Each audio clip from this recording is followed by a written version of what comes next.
Estamos de volta aqui diretamente da ABF Franchising Expo 2011, agora para falar sobre a presença europeia, especificamente falar sobre a Alemanha. Para falar sobre isso, nós chamamos o board member, né, o membro do conselho e responsável pelas operações internacionais, Rolf Kirst. Rolf, nice to meet you. Welcome to Brazil. Thank you. This is your first time to this show? First time to the show, and I'm very surprised. Surprised? Absolutely surprised, because I have seen many franchise exhibitions all over the world, and so this show is only competing with Paris, but I feel better here in Sao Paulo. Really? Really. Because you don't have the Parisians? No, no, that's not the reason. But really, for South America, and you know, for us from Germany, the distance is very far to come here. Yeah, so you don't see German systems here. Sure. I'm representing two brands here. At So the moment. what surprised you when you first came in? The size. Okay. Yeah, the professionality. Yeah, and you know, if I compare it even with America or Japan, yeah, they are all small and not well done. And if I see the pavilions here, so it's absolutely, it's amazing. Yeah, That's great. Yeah. And you've been with the franchising in Germany for quite a long time. Yes. From my understanding, you were Yeah. a franchisor. Yeah. With Uniglobe, which is a Canadian travel company, and almost 20 years with franchising, and 12 years with the association, right? Yes. Yes. So you bring a lot of experience to the association in terms of your background and all related issues to the franchise. Yeah. How is the German market doing in terms of franchising? So in general, the German market at the moment is booming. Yeah, the industry is booming in Germany, and so the economical climate is very positive, and therefore it's also positive for franchise. That's good news, because the world economic crisis, I mean, it seems that, you know, it really hit not only North America but also the European countries. Yeah. Of course, we had in Germany, we also had a financial crisis in what was it, 2008, 2009. Yeah. But our government had a good program, to keep the qualified workers in the companies, during that time, and now they are very strong in export. And that's the good feeling and good climate in Germany at the moment. And Germans usually are negative thinkers, and now you hear in the news only positive news. That's something new for us. So the crisis the crisis was good for you. Yeah, absolutely. It changed the way you see life. Yes. Well, that's good. Yeah. Listen, Rolf, we hear a lot about Germany. Especially, you know, the car, the car industry. Yeah. Mercedes-Benz and BMW, Volkswagen. Yeah. Now, what else do you have? I mean, in terms of franchising, what's the industry like? What are you guys really strong? Where we are strong is in all kind of service franchise systems. So in many countries you have retail and you have restaurant. Yeah. Okay. In Germany, we have 50% of all our systems are service systems. What kind of services? For example, the company I represent is Portas. Yeah, and it's a word you know here in your language. Yeah, and Portas is a company for door renovation. For example, the door renovation. Door renovation. The franchisee, has a workshop like a carpenter or a joiner, and is renovating doors from private houses.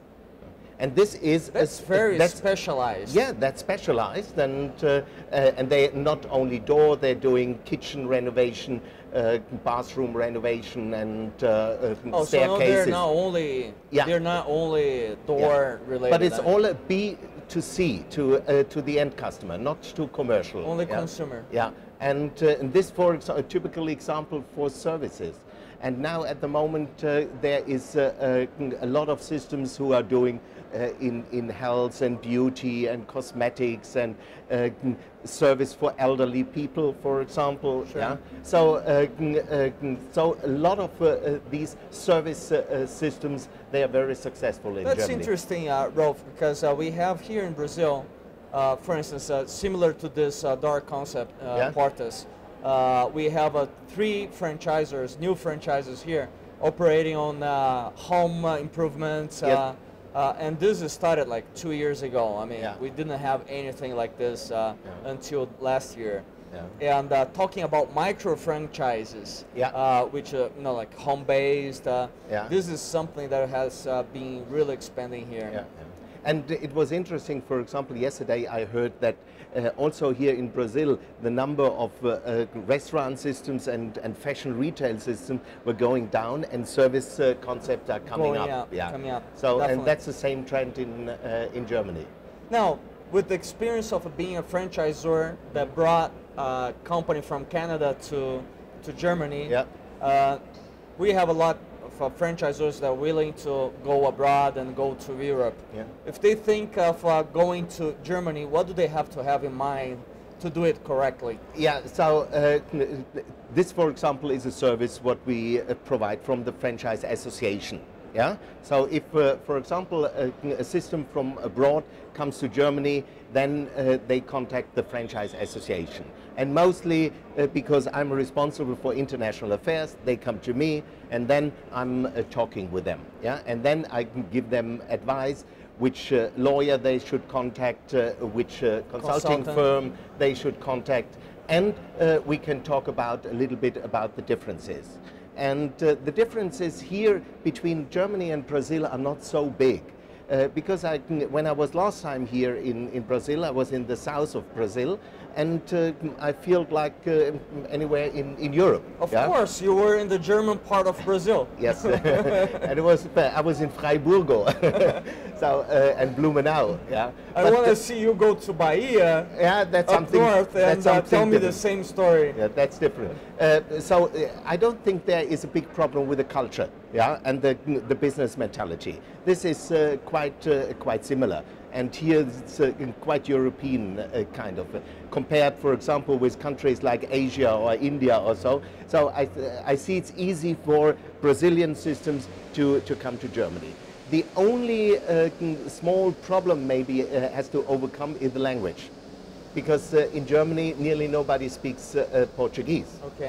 Yeah? So English, nearly all companies in Germany, they have people who speak English. Yeah. So they don't expect that someone coming from abroad speaks German. But I had some people here on the exhibition who communicated in German with me. I know that the owner of Restaura Jeans, which is a service company, Yeah. they do repairs on clothing. Yeah, I saw it. Yeah. He speaks German. Oh, yeah, that's interesting. So next time you see him, you Okay. can say hi in German to him. Yeah.